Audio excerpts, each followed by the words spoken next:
우리가 일을 하는 데 있어서 습관이라는 것이 있죠. 무슨 일을 하더라도 자기 일처럼 성실하고 책임감 있게 하는 사람이 있습니다. 이 사회가 요구하는 사람이 바로 자기 일을 포기하지 않고 묵묵히 변명하지 않고 끝까지 최선을 다하는 사람입니다. 톨스토이의 말입니다. 먹을 만큼만 일한다면 그것은 한갓 짐승의 인생을 살게 될 것이고, 요구받은 만큼만 일한다면 그는 종의 인생을 살 것이고, 먹을 만큼 이상 요구받은 것 이상을 일한다면 그는 주인의 인생을 살 것이다. 이렇게 이야기했습니다. 짐승 같은 인생을 살 것인지 종의 인생을 살 것인지 아니면 주인의 인생을 살 것인지는 내게 일하는 태도에 달려있지 않았겠습니까? 이제 한 해 동안 수고 많으셨습니다. 묵묵히 이제 교회에서 여러분들이 수고해 주시고 봉사해 주셔서 한 해도 은혜 가운데 마무리하게 되어졌습니다. 차량 운행해 주시고 매주일 전도하는 일 멈추지 않고 감당해 주시고 주방이 순서가 되어지며 맛있는 것으로 많은 사람들을 행복하게 섬겨주시고 새벽을 깨우시고 예배에 시간마다 참여하시고 그리고 최선을 다해서 여러분들 귀한 예물 드리시고 매주일 토요일마다 나와서 청소해 주시고 하늘에서 상급이 가득하기를 주님의 이름으로 축복합니다. 일하는 태도를 보면은요, 이 태도를 속에서 하나의 습관이 있는 것을 보게 됩니다. 적당히 살고자 하면 사회에서 인정받을 수 없게 되어지고요. 어떠한 조직이든지 어떠한 공동체이든지 인정받으려고 하면은요, 적당히라는 것은 내려놓아야 됩니다. 주어진 일에 최선을 다해야 합니다. 꾀로하거나 하는 것이 아니라 야곱처럼 사랑의 마음을 가지고 해야 합니다. 억지로 하기보다는 충성하는 마음을 가지고 해야 합니다. 우리가 충성하지 못하게 하는 요인들이 수도 없이 많죠. 그런데 끝까지 우리는 우리의 마음을 추슬러서 하나님 앞에서 충성된 자로 살기로 결단해야 합니다. 죽도록 충성하게 되어질 때에 하나님이 우리에게 놀라운 축복을 약속하고 있거든요. 우리가 빗자루를 들고 마당을 쓴다 할지라도 이게 남의 일이 아닌 내 일처럼 생각하고 성실히 해야 되고요. 그렇게 성실하게 할 때 여러분들은 지구의 한 모퉁이를 쓸고 있다는 자부심을 갖게 될 것입니다. 오늘 본문에서 만나게 되어지는 게하시라는 사람은 엘리사의 종이었습니다. 그의 행실을 보면 크게 문제될 것이 없는 사람이었어요. 그런데 어느 날 아람 왕의 군대 장관 나아만이 엘리사를 찾아오게 되었습니다. 그가 나병을 있었어요. 그래서 이 나병을 고치고 돌아가게 될 때에 이 게하시의 마음속에 도둑질이라는 큰 죄가 찾아오게 됩니다. 이 일 때문에 주인 엘리사로부터 책망을 받고 불행히도 나반의 나병을 물려받게 됩니다. 본인만 물려받은 것이 아니라 27절에 보면 내 자손에게 미쳐 영원토록 이르리라 말씀하고 있어요. 그가 아무리 착한 사람이라 할지라도 지은 죄가 아닐 수는 없는 거거든요. 왜냐하면 지은 것에 대해서 행한 것에 대해서 반드시 대가, 보응이라는 것이 있어요. 우리가 사필규정이라는 사자성어도 기억하시죠? 하나님의 말씀의 법칙은 심은 대로 거둔다입니다. 게하시가 도둑질을 하였고 그 행위가 죄에 해당되는 것을 보면서 이 게하시의 삶이 우리에게 경계의 대상, 어떻게 우리가 살아야 되는지 다시 한번 결단하기를 원합니다. 엘리사가 게하시를 향해서 책망합니다. 지금이 어찌 은을 받으며 옷을 받으며 감람원이나 포도원이나 양이나 소나 남종이나 여종을 받을 때냐. 엘리사의 말씀을 우리가 하나님의 말씀으로 받으면서 전적으로 순종하고 하나님 앞에 존귀하게 쓰임받는 귀한 성도들이 되기를 축복합니다. 20절의 말씀 속에서 보게 되어지면요, 아람의 군대 장군 나아만은 자기의 병을 고치기 위해서 엘리사를 찾아오면서 엄청난 예물을 가지고 오게 됩니다. 5절에 보면 은 10만 달란트, 금 6,000개, 의복 10벌입니다. 그가 병고침을 받고 나서 그 모든 것들을 엘리사 앞에 드렸습니다. 그런데 엘리사가 그 예물을 거절했어요. 하나님의 종으로서 하나님이 허락하지 않는 것 받기 원치 않았어요. 그런데 곁에서 이것을 보고 있던 게하시가 그야말로 견물생심, 자기 주인이 그 모든 예물을 돌려보내는 것을 보면서 탐심에 사로잡히게 됩니다. 여러분들, 탐심은 우상숭배이거든요. 게하시가 나만의 뒤를 따라가서 이렇게 이야기합니다. 여호와의 살아계심을 두고 맹세하노니. 여호와의 이름을 지금 팔고 있는 거예요. 나만을 만나서 은 한 달란트, 그리고 은 한 달란트와 옷 2벌을 요구하게 되어지고, 나만은 그에게 은 2달란트와 옷 2벌을 주게 됩니다. 나만이 가지고 온 은이 10만 달란트인데 거기서 한 달란트, 2달란트는 지극히 한 부분이지 않겠습니까? 게하시가 자기의 탐욕에 끌려서 범죄하게 되어지고 여호와의 이름을 두고 맹세하노니 하나님의 이름을 모독하는 죄를 범하게 됩니다. 자기가 훔치기 위해서 그 탐심 때문에, 도둑질 때문에 하나님을 가리켜서 맹세까지 했던 것입니다. 우리가 사는 이 세상에 맹세, 거짓 맹세들이 참 많죠. 예전부터 내려오는 이야기들, 죽고 싶다, 시집 안 간다, 믿지 못한다, 그러지 않을 수도 있어요. 요즘에도 똑같은 거짓말은 반복되고 있습니다. 음주운전하는 사람은 다 뭐라고 이야기해요? 딱 한 잔만 마셨다고 이야기하죠. 배달 음식점에서는 뭐라고 이야기해요? 금방 도착할 거라고 이렇게 이야기합니다. 옷을 파는 사람은 너무나 잘 어울린다고, 맞춤 같다고 이야기하겠죠. 이제 전철 같은 데서 자리를 양보받게 되어지면 괜찮은데 그러면서 앉게 되잖아요. 정치인들이 하는 말이 있습니다. 한 푼도 받지 않았다. 나는 정직하다고, 깨끗하다고 이야기하지. 다 거짓말에 능수능란한 사람들입니다. 이런 사람은 있는 것도 없게 만들고요, 없는 것도 있게 만드는 정말 대단한 사람들입니다. 어느 공동체이든지 이렇게 거짓말하는 사람이 있으면은요, 공동체는 서서히 병들게 되어지고요, 건강한 공동체가 되려면은요, 절대로 거짓말해서는 안 됩니다. 우리가 집에서 자녀들을 양육하게 되어질 때에요, 어렸을 때 아이들이 거짓말하잖아요. 그러면 어른들은 그냥 웃으면서 넘기게 됩니다. 저게 몰라서 그것도 귀엽게 봐주게 되잖아요. 그런데 여러분들 단호해야 합니다. 아이들이 잘못해서 그릇을 깨트린다. 우리는 그릇 깨트린 것은 혼내고 거짓말하는 것은 넘어가거든요. 반대로 하셔야 돼요. 그릇은요, 아이도 깨트릴 수 있고 어른도 깨트릴 수 있고 누구든지 깨트릴 수 있어요. 도리어 놀래는 아이를 위로해줘야 합니다. 그런데 거짓말은요, 정말 작은 거짓말이라도 단호해야 합니다.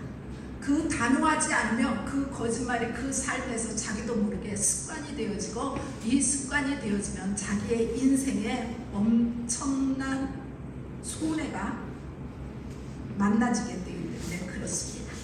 그래서 우리는 이 거짓말은 어떤 경우도 하지 말아야 돼요. 우리 가정 안에서도 거짓말이라는 것은 아예 존재하지 않아야 돼요.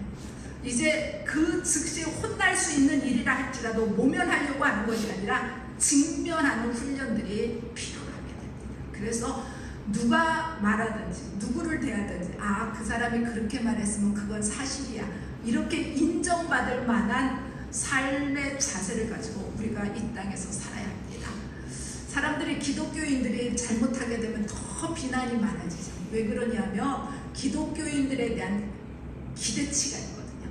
기독교인들은 정직해야 된다는 기대치가 있는데 그 기대치를 만족시키지 못했기 때문에 사람들이 비난을 하는 거예요. 우리 성도들은 어떠한 경우라도 정직해야 된다는 것이 우리의 삶의 모토이고요. 말은 부풀려서 뭐 하얀 거짓말, 듣기 좋은 거짓말 모두 다 단절시켜야 됩니다. 이게 말이 자꾸만 부풀러지게 돼서 그 사람이 그 당시에는 듣기 좋게 되어지지만은요, 결국은 그 사람의 말의 가치가 점점 떨어지게 되어지거든요. 이 거짓말이 한 번, 두 번 통용되다 보면은요, 자기도 모르는 사이에 거짓말이 너무 자연스럽게 나오게 되어서요. 거짓말을 들어주고 속아주는 사람, 이제 그 한 사람을 결국은 거짓말쟁이로 만들게 됩니다. 공산주의의 지도자였던 레닌을 여러분들 아시죠? 이렇게 이야기했어요. 거짓말은 혁명의 강력한 수단이며 100번 하면 참말이 됩니다. 히틀러는요, 아무리 새빨간 거짓말이라도 100번 이상 반복하면 참말로 들린다, 이렇게 이야기했어요. 이것은 인간의 심리를 너무나 잘 알기 때문에 광고 회사들이 끊임없이 반복 효과를 노리고 있는 것과 별반 다를 바가 없어요. 똑같은 말을 수없이 반복해서 듣다 보면 나중에는 그 말의 진이 진짜인가 가짜인가를 가리지 않고 기정사실, 당연한 것으로 받아들이게 되었습니다. 이제 부정적인 캠페인도 이제 첫 번째 원칙이 뭐냐 그러면 반복이에요. 여러분, 거짓말 대장이 누구인지 아십니까? 거짓말 대장은요, 사탄이에요. 이 사탄은 성경에서 거짓말쟁이고 거짓의 압이라고 말씀하고 있어요. 요한복음 8장 44절입니다. 너희는 너희 압이 마귀에서 났으니 너희 아비의 욕심대로 너희도 행하고자 했느니라. 그는 처음부터 살인한 자여 진리가 그 속에 없으므로 진리에 서지 못하고 거짓을 말할 때마다 제 것으로 말하나니 이는 그가 거짓말쟁이요 거짓의 아비가 되었습니다 라고 말씀하고 있거든요. 하와에게 찾아와서 능수능란하게 거짓말하는 사탄을 우리가 알죠. 너희가 결코 죽지 아니하리라. 너희가 그것을 먹는 날에는 너희 눈이 밝아져 하나님같이 되어. 창세기 3장의 말씀입니다. 불행하게도 하와는 사탄의 거짓말에 감쪽같이 넘어가고 말았습니다. 거짓말에 넘어간 하와가 인류에게 엄청난 불행을 안겨다 주었어요. 그런데 사단의 거짓말이 유전자로 모든 인간에게 흘러내리고 있습니다. 예수님의 제자였던 베드로, 그가 3년 동안 예수님의 제자였습니다. 그런데 그가 나중에 3번씩이나 나는 예수라는 자를 모른다고 부정하게 되어지죠. 그리고 자기의 가슴을 치며 통곡했고 그는 정말 예수님 앞에 부끄럽고 부끄러운 사람이 되었습니다. 자기를 방어하기 위해서, 자기를 보호하기 위해서, 위험에 빠지지 않기 위해서, 손해보지 않고 살아남기 위해서 천연덕스럽게 거짓말을 일삼고 있습니다. 물질 때문에 여호와의 이름을 팔아버리는 이 게하시, 이 게하시처럼 살지 말아야 됩니다. 우리는 여호와의 이름을 위해서 욕심을 내려놓고 성령 충만한 성도들이 되어지기를 축복합니다. 두 번째로 22절의 말씀에 보게 되어지면 엘리사의 사환이었던 이 게하시가 나아만을 만나서 천연덕스럽게 주인의 이름을 팔면서 거짓말을 하고 있어요. 먼저는 여호와의 이름을 팔면서 거짓말하고요, 자기를 합리화시키기 위해서 주인의 이름을 팔면서 거짓말합니다. 나병이 깨끗이 고침받은 나만이었기 때문에 어떠한 요구가 있다 할지라도 다 들어줄 수 있어요. 그것을 게하시가 알고 있었습니다. 이렇게 거짓말합니다. 에브라임 산지에서 두 제자가 왔는데 그들에게 은 1달란트와 옷 2벌을 우리 선생님이 엘리사가 요청했다고 엘리사의 이름을 팔고 있습니다. 나아만은 게하시의 요구에 의해서 은 1달란트가 아니라 더 주게 되었어요. 은 2달란트, 옷 2벌을 기꺼이 내주게 됩니다. 게하시는 나아만으로부터 받은 예물을 자기 집에다 숨겨두고 엘리사 앞에 아무 일도 없었던 것처럼 나가게 됩니다. 엘리사가 어디서 오느냐라고 묻게 되어질 때에 종이 아무데도 간 곳이 없다라고 딱 잡아떼게 됩니다. 게하시는 엘리사의 이름을 파는 죄를 범했을 뿐만 아니라 선생님, 스승의 속이는 죄까지 범하게 되어지고 이제 이 거짓말은 다른 죄를 또 불러오게 되어집니다. 욕심이 잉태한 즉 죄를 낳고 죄가 장성한 즉 사망을 낳느니라. 우리는 이 땅에서 살아가면서 축복의 말을 많이 해야 합니다. 축복의 말을 했는데요, 상대방이 축복을 받을 만한 자격이 없다. 그 축복은 반드시 나에게로 돌아오게 됩니다. 그래서 축복은 하면 할수록 이익이에요. 우리의 입에서 나가는 말이요, 없어지지 않게 되어지고 공중 어디에 파장으로 남아있다가 때가 되면은 이루어집니다. 자연 세계에서도 에너지 보존 법칙이라는 것이 있지 않습니까? 영적인 세계에도요, 똑같은 말 한마디도 땅에 떨어지지 않고 언젠가 반드시 이루어진다는 말씀 보존의 법칙이 있어요. 맑은 물이 흐르는 샘물이 있는데 그 맑은 물에 어느 날 독사가 들어가는 것을 보았습니다. 여러분들 그 물 마시겠습니까? 성경은 야고보서 3장에서 한 입으로 찬송과 저주가 나가는 일은 마땅치 않다. 샘 한 구멍에서 어찌 단물과 쓴물을 내겠느냐라고 말씀하고 있어요.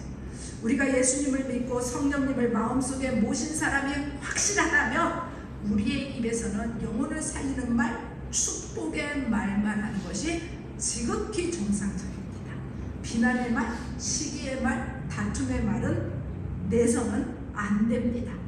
우리는 이제 우리가 해야 될 말들을 골라가면서 해야 합니다. 잠언서 18장에서 혀는 살리기도 하고 죽이기도 하는 힘을 가졌으니 혀를 놀리기를 좋아하는 자는 그 대가를 받을 것이라고 말씀합니다.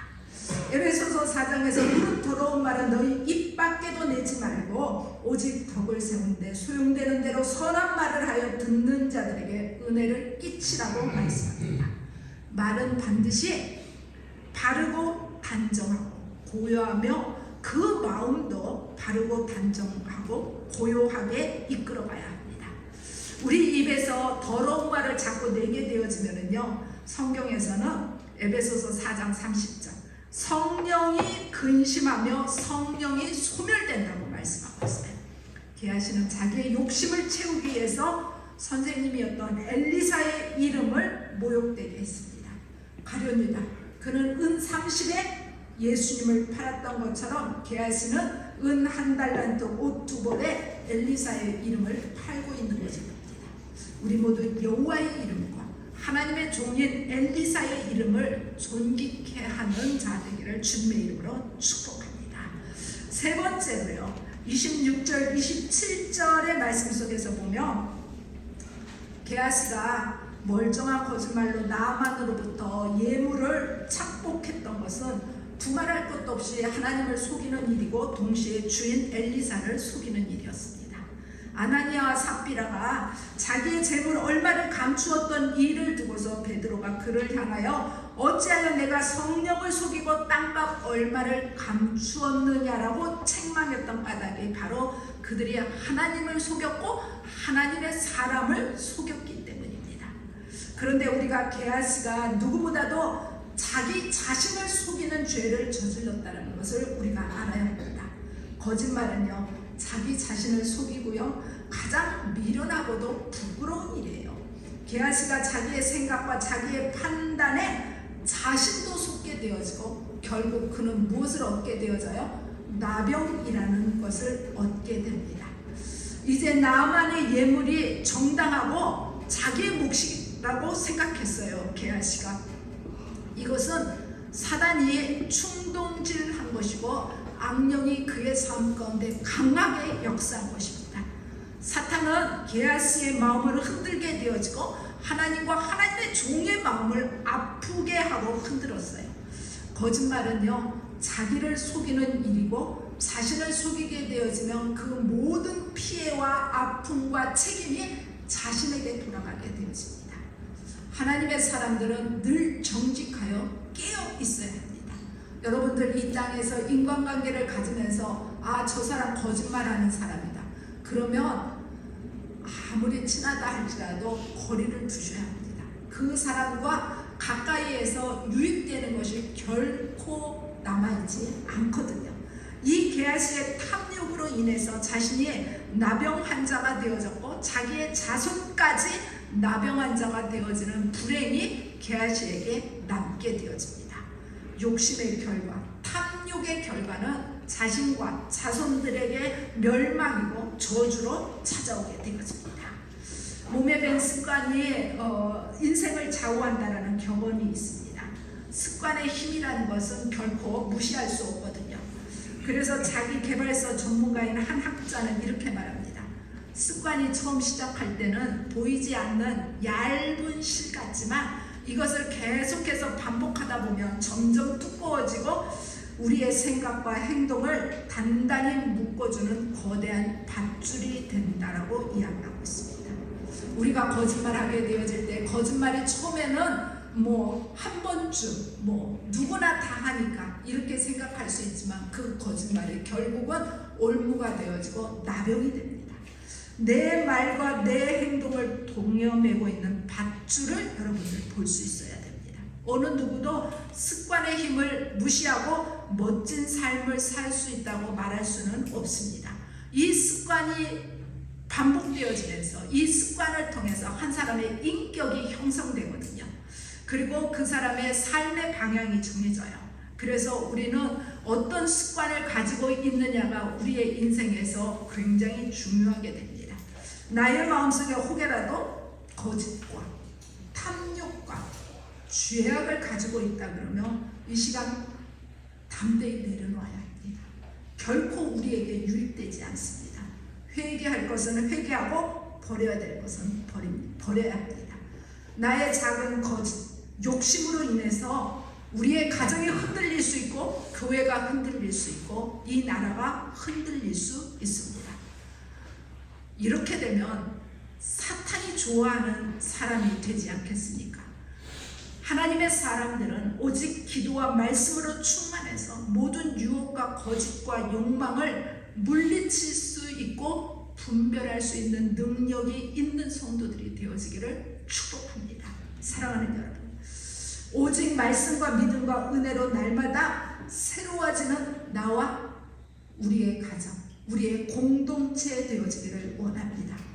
우리 속에 혹여라도 게하시와 같은 욕심이나 탐욕이나 거짓이 틈탄다 그러면 그것을 물리칠 수 있는 엘리사와 같은 담대함, 엘리사 같은 영성, 엘리사 같은 거룩함으로 우리의 삶은 하나님의 마음에 합한 자 되어지기를 주님의 이름으로 축복합니다. 기도하겠습니다. 참 좋으신 하나님, 우리가 이 땅에서 주의 백성, 주의 자녀로 살아가면서 하찮게 생각했던 일들이 삶에 있어서 엄청난 아픔이 되어진다는 것을 보게 되어집니다. 하나님, 한 해 동안 한 주일 한 주일 하나님 앞에 나와 하나님의 말씀을 들으며 우리가 성도로서 살기로 결단하였사오니 이 결단들이 흔들리지 않게 도와주시고 우리의 삶의 자리에 어두워 조금 더 틈타지 않게 도와주시고 세상과 하나님을 저울질하는 어리석음을 더 이상 범하지 않게 하시고 온전히 하나님 편에서는 하나님의 백성으로 구별된 삶을 살기로 다시 한번 결단하게 하옵소서. 이 시간 주님 앞에 원하옵기는 우리가 회개해야 될 것은 회개할 수 있는 용기도 허락하여 주시고 하나님의 말씀이라며 하나님의 말씀 앞에 순종할 수 있는 용기도 허락하여 주시옵시고 우리가 주의 자녀 주의 백성으로 살기로 결단하였사오니 우리가 믿음의 여정에서 뒤로 물러서지 않게 하시고 날마다 살아계신 하나님 앞에 가까이 더 가까이 나가게 도와주시고 우리에게 주신 사명들을 잘 감당할 수 있게 도와주시고 주님 앞에 섰을 때 착하고 충성된 종이라고 칭찬받을 만하고 내 마음에 합한 자라고 내가 너로 인해서 기뻐한다는 하나님의 놀라운 축복의 말씀이 저희의 삶 가운데 부어지기를 원합니다. 이 땅에서 많은 사람들이 우리를 인정하지 않고 우리를 기억하지 않는다 할지라도 하나님으로부터 인정받게 하시고 하나님 앞으로부터 기억하신 바 되는 우리의 이름이 하나님 나라의 생명책에 기록된 하나님의 백성으로서의 삶을 더 기뻐하는 엘리사 같은 삶을 살게 하옵소서. 예수님의 이름으로 축복하며 기도하옵나이다. 아멘.